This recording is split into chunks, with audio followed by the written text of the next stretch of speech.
In Charleston, I got a sense of uneasiness. And it quickly became clear this was not a boil water advisory. This was something much more serious. I don't think anyone had any clue what was going on.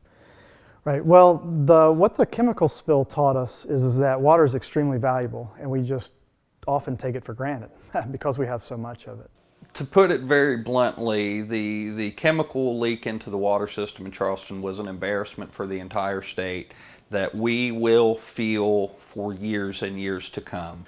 The first 3 days after the spill, people were coming to work unshowered, basically cleaning up as best you could with like baby wipes or some sort of like, whatever towels you had laying around that you could clean yourself with. Our staff, our reporters, their families, many of them, I think nearly all of them, they lived in apartments and in homes where they didn't have water either.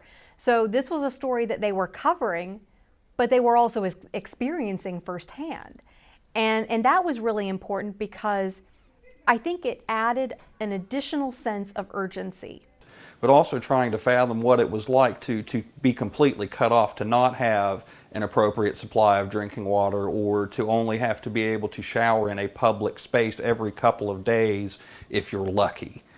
What happens here, where we get a lot of rainfall, we take water for granted. We're rarely under water stress in terms of water quantity stress. We just have so much water, and that water has a dilution value to it, so it dilutes our pollution.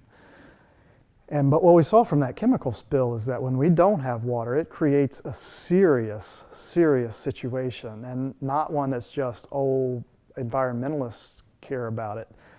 Everybody cares about it. Citizens care about it. Businesses care about it. It's wildly important to us, and we see it when we realize it when it's gone.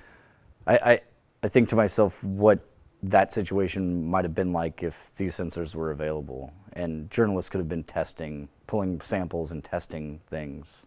Granted, they would obviously want to be looking for levels of MCHM, but the levels of conductivity might lead you to, ask more questions about what's in the water.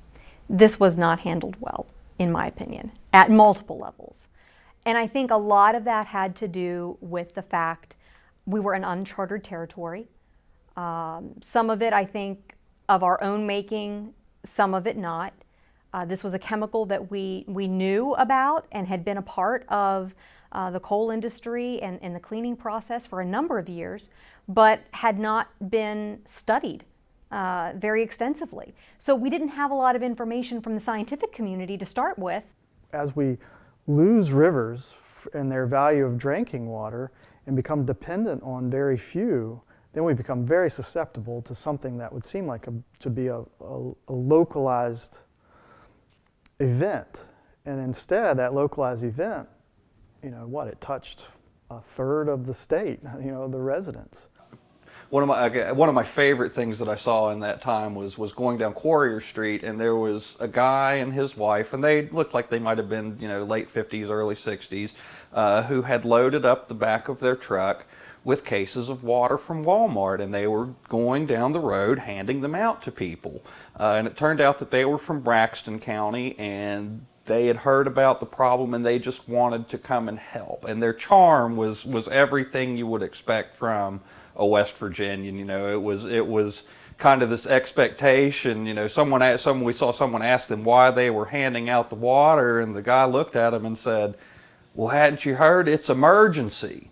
I've never, ever, ever seen the community of West Virginia come together in a way that people did during the water crisis.